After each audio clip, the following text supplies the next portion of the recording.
and good morning, everyone. My name is Rebecca Boggs Roberts. I'm a writer and historian, and my day job is at the Library of Congress, so I'm delighted to be involved in anything with books and reading, and I am impressed with the creativity of where the Louisiana Book Festival is managing to find nooks and crannies to put authors. I think it's something we can learn at the National Book Festival in Washington, where we just stick everyone in a tent. So. The three women here on this panel who have written Remember the First Ladies. The book will be available for sale and signing at 10 o'clock in the Cavalier House Books tent. They all are extremely accomplished, and I'll let you read their longer biographies on the festival website, but I want to get right to our conversation, so I'm just going to give you very brief introductions to each of them. Starting down on the end there, Diana Carlin is Professor Emerita of Communication at St. Louis University and a retired Professor of Communication Studies at the University of Kansas. Next to her, Anita McBride is Director of the First Ladies Initiative at American University School of Public Affairs, and her experience includes service in 3 U.S. presidential administrations at the White House and Department of State, and Chief of Staff to First Lady Laura Bush. And next to me is Nancy Kegan Smith. She retired just in 2012 as Director of the Presidential Materials Division of the National Archives and Records Administration, and she's co-editor of Modern First Ladies, their documentary legacy, and lectures on First Ladies and presidential records. Again, if you'd like to know more about any of these wonderful authors, please see their longer bios at the website. So this book is a comprehensive story of these important women. It is organized thematically, which I really recommend, rather than just chronologically from Martha Washington on. And I want to start with you, Diana, just to sort of ask the very basic question, why did we need this book? Why do we need one more book about First Ladies? Well, thank you for that question. It's an important one. And let me also thank the Louisiana Book Festival for the invitation and for all of you being here early on a Saturday morning. Well, this all started as a textbook. We wrote 2 books. And the first one was a textbook. I'm a retired professor, and a publisher approached me if I had an idea for a book. And for about 20-some years, I taught a course on women in politics. I'm a political communication specialist. And I included a section on First Ladies. And the students loved it, and it eventually became a full semester course. But I didn't have a textbook. And there are a lot more courses and units being taught on First Ladies, and there are no textbooks. So I suggested that. And I said I couldn't do this alone in less than 20 years, so I need some co-authors. So I invited Nancy and Anita, and when the publisher heard their credentials, they said, yeah, those would be 2 good co-authors. So we wrote the textbook, and our editor said, this is not like any other textbook I've edited. These are stories. This is interesting, and students are going to be engaged, but the public needs to know this. And so our approach was to tell the history of the position, not just biographies of women. There's enough biographical information to let everybody know a little bit about them, but so many of the books are individual biographies, which are wonderful books, but most people are not going to read 40 or 50, and there isn't one on all of them. And there are a lot of edited volumes with short little bios of all the women, but we wanted to look at the position, and no one had really done that. And Rebecca, as you said in the intro, it's thematic.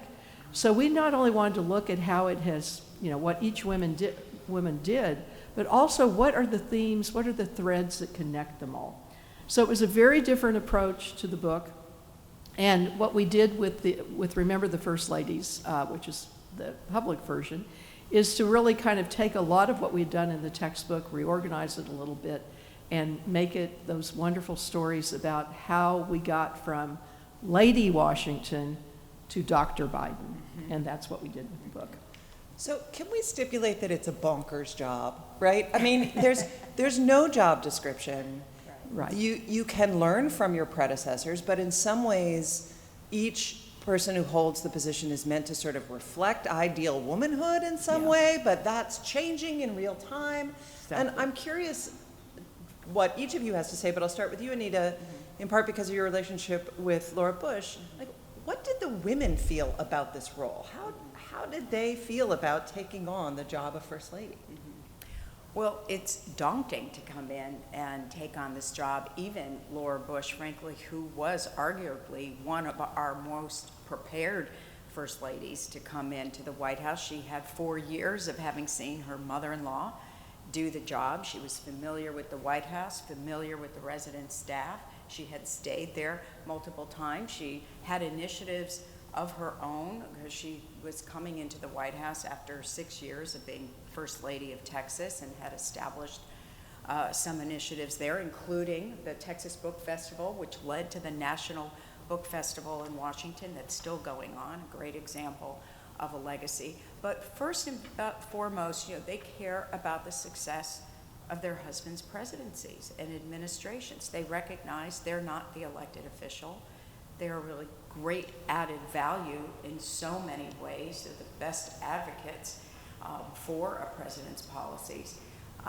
But first and foremost, they care about the safety and security of their families and of their husband. That's something they always worry about, trying to also maintain a private life, the sanctuary of a family life, when you're in this very, very public eye. So it's a very multifaceted role, which again, it's a platform that each person gets to rewrite. So that is a little daunting. And we have come over time as a nation to have expectations of this role, even though it is ill-defined, unpaid, and each person gets to rewrite it. But their role in our history is important and needs to be told. We talk a lot about inclusive history in our country. How could we not include the stories of these women and where they have not only supported the goals of the administration, but also some of their own initiatives, where they failed, where they succeeded, what factors made it possible for them to be successful, including the support of their husbands to do the job. So we're really thrilled that we were able to add to the narrative of our history with the stories of these women. And just one thing to support what Diana said about the publisher. The publisher was very skeptical that 3 of us can do a book, right? They had worked with 2 co-authors, but never 3. Thankfully, Diana has written textbooks before, had been in a classroom, knew what students would need. Nancy knew how to get access to all the primary source documents that we would need to really make this robust. I had a front row seat to history, working in the White House 3 times, working directly for a First Lady. The combination of those skills makes this one of the best books you'll read on First Ladies, in addition to Rebecca's book on Edith Wilson. Exactly, yes. We're all out here supporting each other in women's history. Nancy, you had a relationship with Lady Bird Johnson. Did you ever get a sense from her of how she felt about being First Lady? Well, she came in, as everyone in this room knows, in the most awful way. And so her first initiative was to help Jackie Kennedy and the family. But once in January 1964, she began to define her role as First Lady, and she said a very important thing that almost every First Lady since then has repeated, that she realized she had a podium, and it was very important for a First Lady, and she was going to choose to use that podium. And she felt very strongly. Initially, the press was asking her what she was going to do, and she said, "You will know by my deeds, not my words." She picked her passion, and it runs through our books that the most successful First Ladies pick what is in their hearts. And she picked beautification, civil rights, and the war on poverty. She was honorary chair of Head Start. So those were her passions, and to illustrate what the war on poverty was doing. So you talk about First Ladies understanding they have a platform and using it, but not everyone did. And not everyone did it in the same way. So let's take a step back, actually. Let's go back to the beginning. And to the women who actually got to define the role.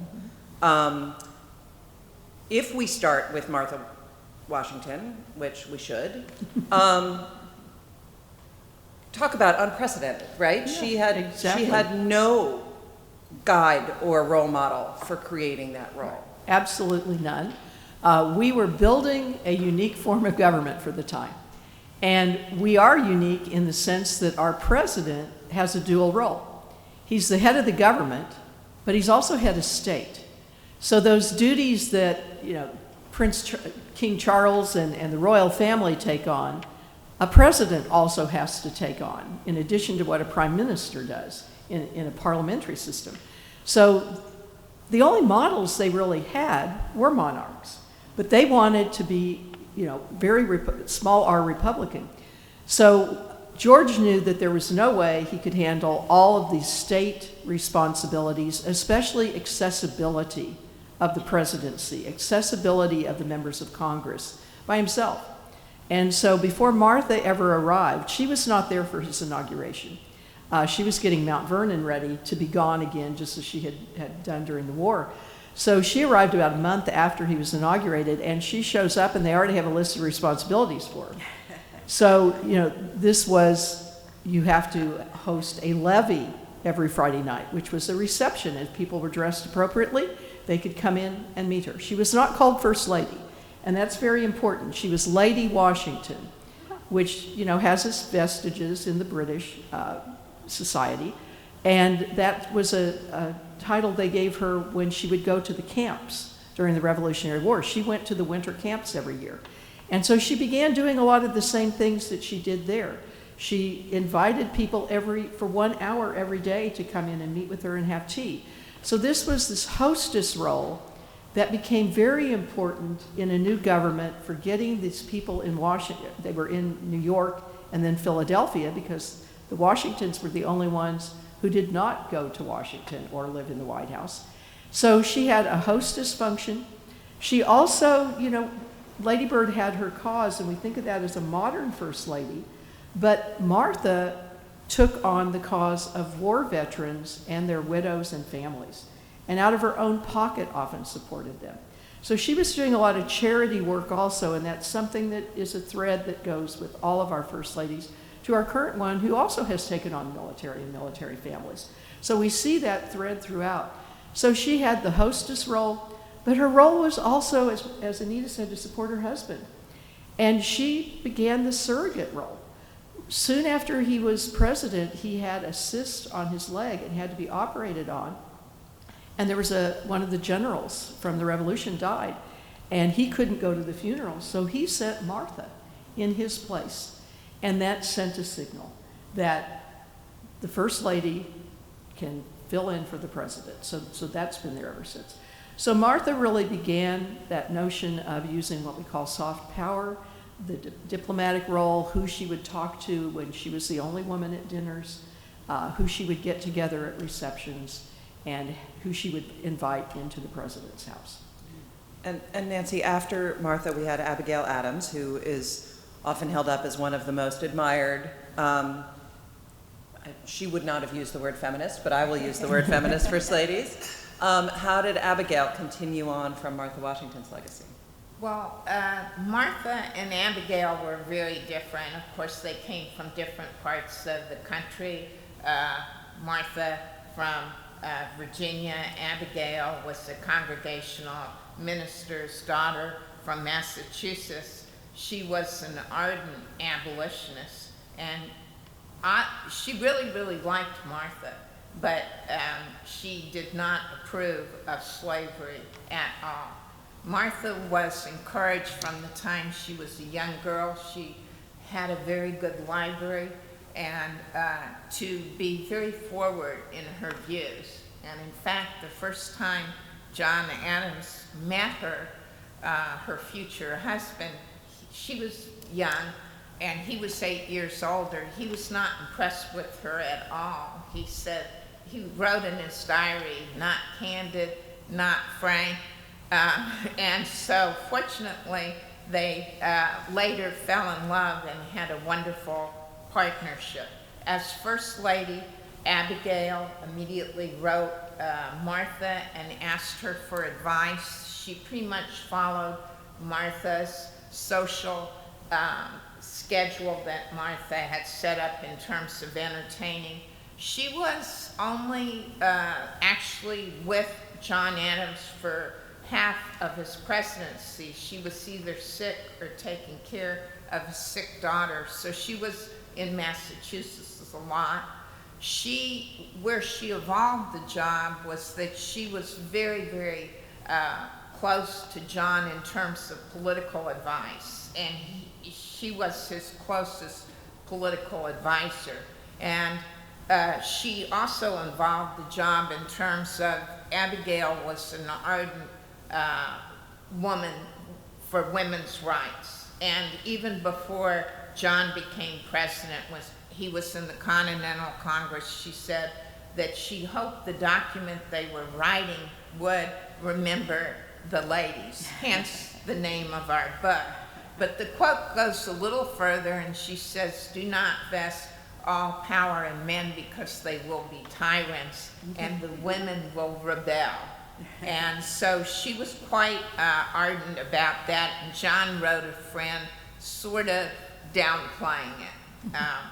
But as First Lady, not only did she do the entertainment function, political advisor, she was actually the first Lady to start media relations for her husband. And Abigail would write friends and even editors sometimes directly defending John, and then suggest to her friends that they might want to send it to an editor to get into the press.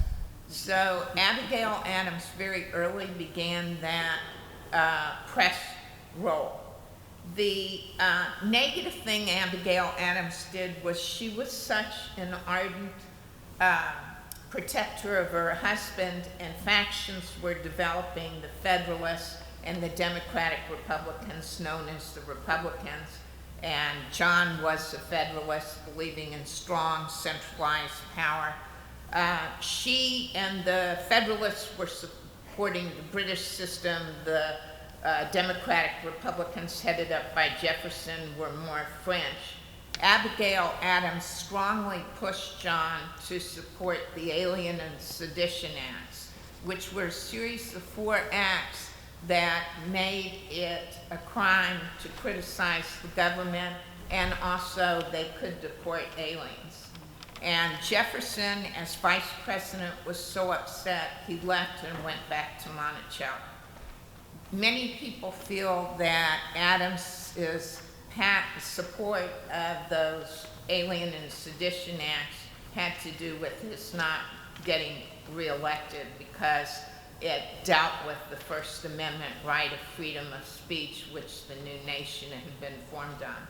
But other than that, Abigail was an incredible woman, and the last thing I will say is that she and John left the nation the most incredible documentation between John and Abigail, and it is in the Massachusetts Historical Society. You can also get key documents on the National Archives founders website, and that is truly one of the best documentations of what was going on in the early nation and the formation. So very key First Lady. Yeah, we historians and biographers will always have a soft spot for anyone who wrote good letters.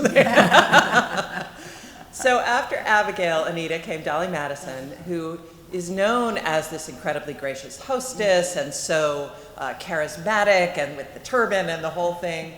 But she wasn't just a social butterfly. Dolly was a force. She was a force, and in fact, you know, her husband, President Madison, valued her political astuteness as much or more than he valued her social graces. And you know, she had multiple opportunities to serve in this role, right? For President Thomas Jefferson, who was widowed, his daughter served in this ceremonial role to support him for a while, but then she went back to Virginia, and it was left to Dolly Madison to help him while her husband was serving as Secretary of State at the time. But she is the ultimate unifier. And each of these three women that we are talking about were so profoundly devoted to this nation, to the creation of this nation, to the safety, to the success. And it was by no means guaranteed that it would survive. It was very, very fragile, and there were factions, as heard Nancy mentioning. Of course, and the Madisons are serving at a very tense time, the War of 1812, and it could have been very likely that the new nation would not have survived the power and the military onslaught by the British. But again, she was the ultimate unifier. She knew how to bring opposing sides together. She was well known for her parties and being visible in those parties and working the room and getting valuable pieces of information that were important to share with her husband. Her style of entertaining, that bipartisan entertaining, really went unmatched for decades. And of course, you know, we know the famous story of Dolly Madison saving the portrait of George Washington. Now, she didn't take it down herself. She had it directed by, of course, her slaves that were working in the White House to cut the portrait from the frame and to roll it up, protect it, and save it, knowing that as the British were advancing, if they had captured that portrait of George Washington, what a prize of war that would have been to take back to London and have it paraded in the streets that this new nation indeed had fallen. And beyond that portrait, she also protected documents. Now again, remember, the White House was the residence, it was the office. Where President Madison was working was in the home. So protecting those documents, really sort of acting like the nation's first archivist, to protect that material, which of course, as Rebecca referred to, we're so grateful that we have as much from those, you know, the early years in the formation of the Republic that we possibly could, unlike Martha Washington, who of course burned almost all of her correspondence. Only a handful of pieces survived. So the other thing is she was also very charitable, and she also mentored first ladies who came after her, which was again another thread of continuity through the history of our nation, where first ladies are a small club too. Despite the political parties that they may be in, generally through our history, they have found a way, even in modern times, to work on things together. So it's interesting that then sort of for the rest of the 19th century, the only first lady I think most people can name is Mary Todd Lincoln, which you can name her because she was so sad and not because of her political savvy. And, you know, there were some widowers in there. There was a bachelor. There was, you know, Lucretia Garfield, who was sick the whole time. You know, the rest of the 19th century, you don't really get a standout first lady. There were some interesting ones in there. I mean, I think Lucy Hayes is interesting. I think Frances Folsom is interesting. Yes. But it's hard to see the through line from Dolly Madison to Eleanor Roosevelt, right? How did that 100 years evolve from these historical figures that we think of as creating the role and having political knowledge and credibility, but then it feels like sort of a trough until you get to our most activist first lady in Eleanor Roosevelt. Well, when did the role start to change? Yeah, I think there are a couple reasons for that, and one of them is why we wrote the book. Yeah. These women have really been lost to history, and there were several reasons. One, many of them burned their correspondence.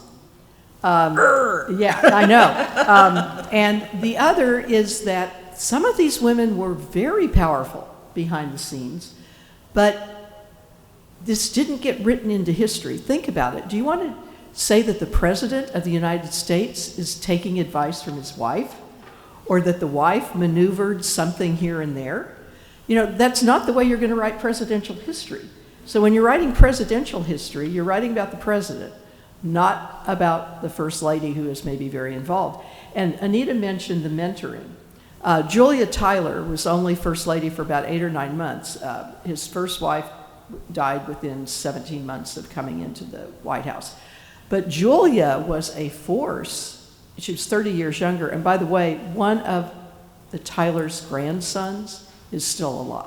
He just died. Oh, did he just die? Just died. Oh, okay, it's just happened in the last few weeks then. He was at 98. But can you imagine that? A president from the 19th century's grandson dying in the 21st. But Julia was very involved in the annexation of Texas. And she was the subject of the first political cartoon with the First Lady. There's a wonderful book called Lady First about Sarah Polk. Most of you have never heard of Sarah Polk. Incredibly powerful. So they were doing all of these things, Rebecca, but it simply was not in the press because they were savvy enough to do some of what Abigail was doing, but do it behind the scenes, keep it under wraps, and then history basically ignored them. And if I could just add, key part of why we wrote the book that both Diana and Anita have mentioned is that history really is male-centric, and we're trying to change that. And when we teach classes, college classes, there are, the young men always say, why didn't we know this? This is so fascinating. This wasn't included. And these women did very important things, and we're trying to write that story. I mean, I agree. So I've written a biography of Edith Wilson, and she was not an activist First Lady, but she was powerful behind the scenes. And I understand that a lot of the reason these stories get lost is just sort of garden variety sexism, but I think that these women themselves invested so much energy in pretending they weren't powerful and giving their husbands credit and deflecting attention from whatever influence they had.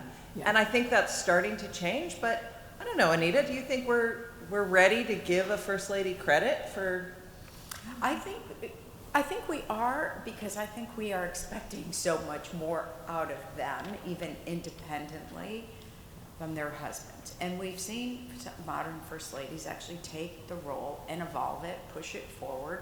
Here's an example with Dr. Biden, of course, being the first to actually work outside the home. I mean, maintain her role as an educator while also being very active in the role of First Lady, supporting her husband, certainly one of his most ardent supporters, but then also pushing along on initiatives that she cares about. And this is really the struggle with this role, because some elevate it and really are active and make these enormous contributions, and then others, even in modern times, like Mrs. Trump, take a step back. But it's important to remember this is their prerogative. I mean, there is no position description for this job. It's not in our Constitution. There's no statutory responsibilities. There's also no salary. Now I happen to be, and we've never really had this conversation amongst the three of us, but my opinion on that is I hope the position is never paid. I really think the minute then you're on the federal payroll, there are expectations of you that you can never really walk away from. What other position in the world gives you this kind of platform, influence, that you get to pick and choose what you want to engage in? And the nice thing is each person really gets to rewrite it, and I think we have to give them that grace. Well, and to your question and Anita's excellent answer, I would say part of how much forward they come also depends on their relationship with their husband. Absolutely. Lyndon Johnson was extremely supportive of Lady Bird Johnson. She came forward on the environment, on civil rights.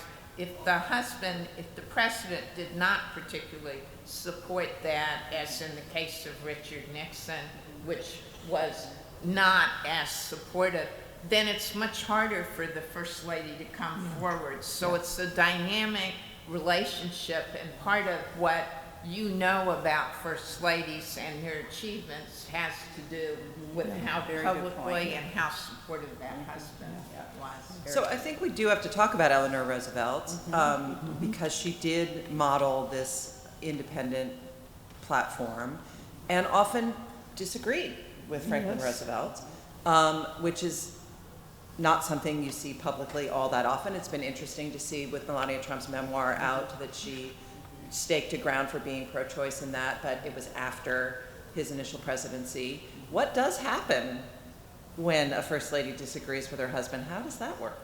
Well, Eleanor is an extremely interesting situation. She was very sad to be First Lady because Franklin made her give up all her activities.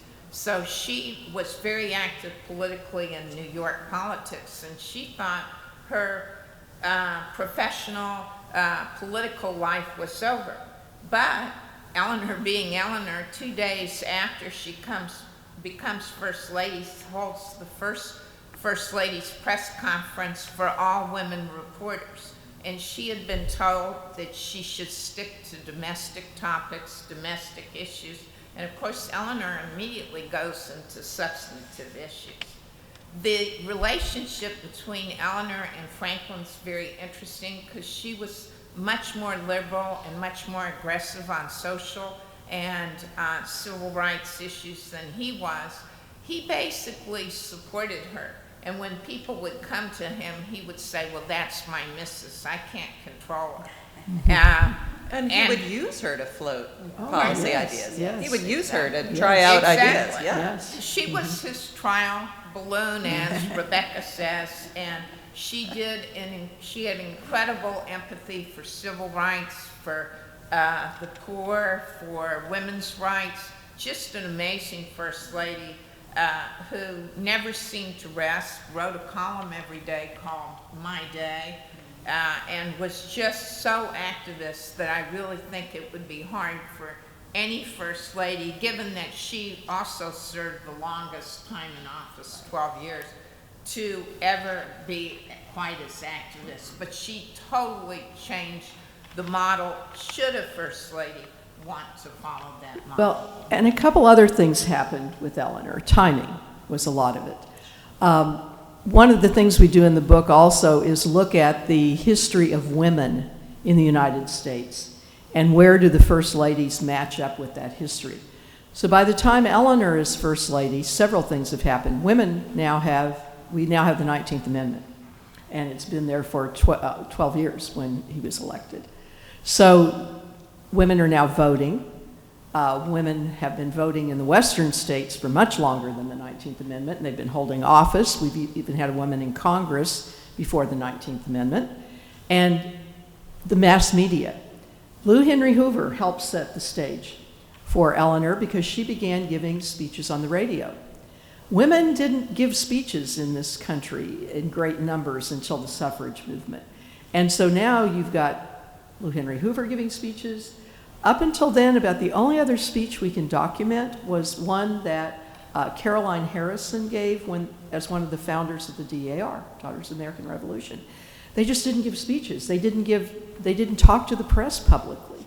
And so now you've got this whole change that Lou Henry Hoover starts, and Eleanor comes in with radio being, prolific, with women giving speeches, women holding office, women voting. And so it gave her an opportunity to be visible in ways that other First Ladies hadn't been. Yeah, I wrote a book on the suffrage movement with my co-author Lucinda Robb, and she discovered that when suffragists first started giving speeches, not only was it shocking for a woman to be speaking, women weren't even expected to applaud men speaking. They waved their handkerchiefs instead of clapping their hands. They weren't supposed to make noise in public. How far we have come. So, speaking of progress, we are 3 days away from an election where there is a possibility that we will have our first elected female president. Mm-hmm. I have to ask, how will a first gentleman potentially change this role? Well, I think we've already started to see how the second gentleman takes on his role. He's had 4 years to establish a new position, really, in our country. And what's very interesting is in every interview that he does and has done as second gentleman and been asked the question, what do you see as your most important responsibility as second gentleman? He gives a very traditional response. He says, to support the vice president.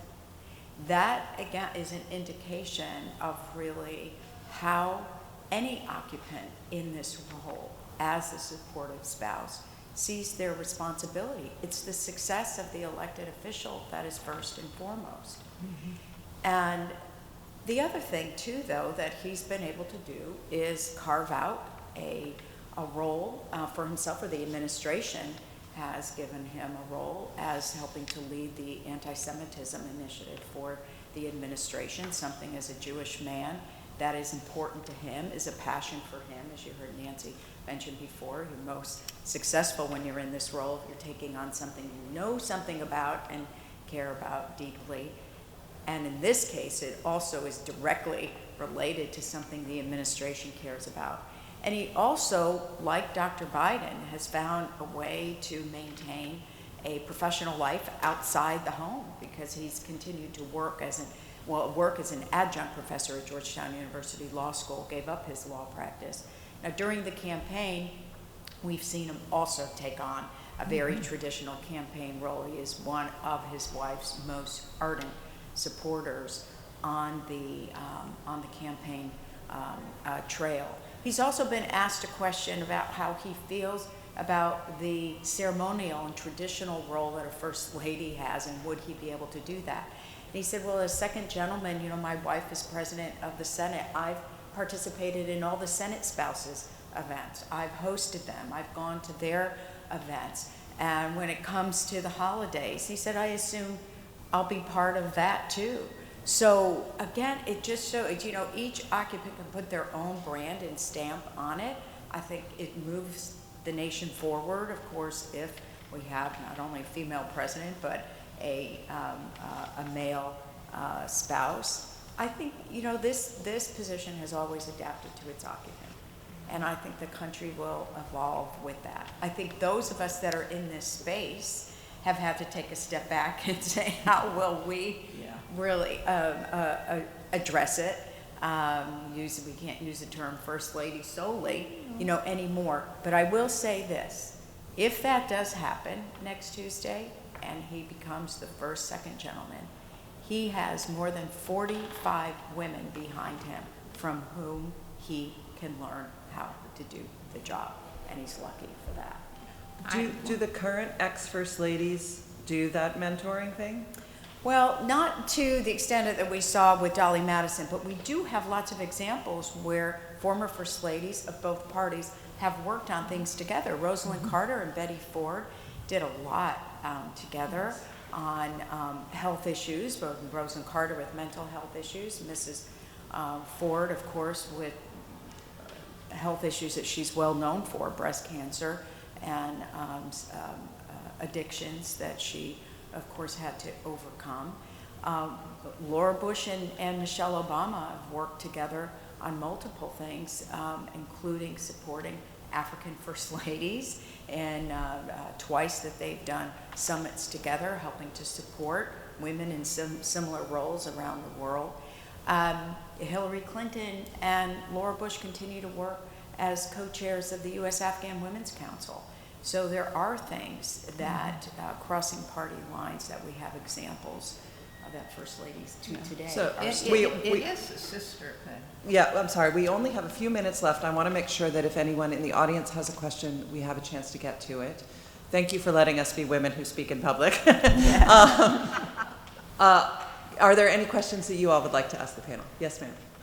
Can somebody talk about best treatment? Oh, Oh, yes. yes. Yes. Did you all hear the question? Asking about Bess Truman. Yes. Poor thing had to follow Eleanor Roosevelt. Yeah.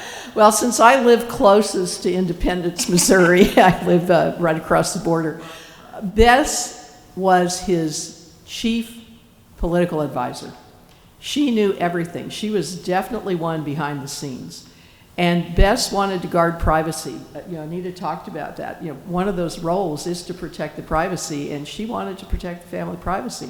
But Bess did one thing that she needs to be thanked for for generations. She saved the walls of the White House. Sure did. During the Truman administration, they were not in the White House most of the time. They were at Blair House, because it was literally falling apart. And we talk about this in the book too. There's a chapter on the whole history of First Ladies in the White House. But it was falling apart largely because of neglect by Congress not allocating enough money to take care of it, and by some remodeling during the Coolidge era that was not done very well. And so it's about to fall apart. There are holes in the floor. They're worried about bathtub water going down into one of the rooms on the main floor. And so Congress just wanted to bulldoze the whole thing and start over.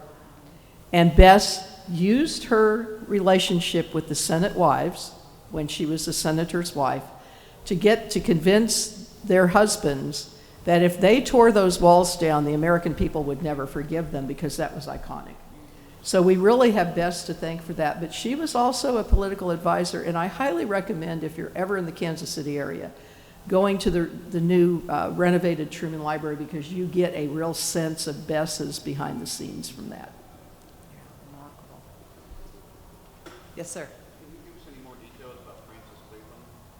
I mean, the story I've always heard is that when they left the White House in 1889, she told the staff to make sure you know where everything you have, because in 4 years I want it back. Yes. Right. So, Yes. so did you all hear? He's asking about Francis Folsom Cleveland, Oh, right. who married Grover Cleveland during his first term. Then, when he lost in 1888, she said to the staff, "Keep everything nice for us. We'll be back in 4 years." And she was right. They were. Francis Cleveland, you have? Sure. Yeah. Oh, yeah, she holds two distinctions. Yeah. Well, several. She was the Youngest. youngest first lady at 21, 30 years younger. He was actually her guardian. Yeah, long story. My students love that one because it's sort of, soap opera type of stuff. But she was the only first lady married in the White House, even though several presidents married during their terms. She was the only one married in the White House. And she's the only first lady to actually give birth in the White House, and that was when they returned. They had 2 children. If you've ever eaten a Baby Ruth candy bar, Ruth and Esther. yep, named after their first child, Ruth. But she was also behind the scenes political, and was the first, and you have this at the Library of Congress, because we have a picture of it in the book. She appeared on the campaign materials that year that he lost. And her picture was right there next to him. So that was one of those evolutionary stages of showing the First Lady as being part of the administration. She was young, so it was a fascination, Beautiful, yeah. for the nation. And again, the family life, in the White House is something I think just all Americans are interested in. Yeah. I mean, I think that's also another, and you all talk about this, that you only have the time to be a political activist if you don't have a million little children, and a lot of the first ladies Yes. had a million little children, Yes. and that's what they were paying attention Yes, to at the time. that's true. Well, thank you all so much for being here. The book, again, is Remember the First Ladies, and Diana Carlin, Anita McBride, and Nancy Smith will all be signing it in the Cavalier House Books tent starting in 15 minutes. Thank you all so much for participating in the Louisiana Book Festival. And We Rebecca will appreciate do Thank it. her you. book too. Yeah, you need to hear Rebecca. Yes, I'll be talking about my book at 2 o'clock. Yes. Thank you. Thank you all for being Thank you. here. Thanks, Really Rebecca. appreciate it. Thank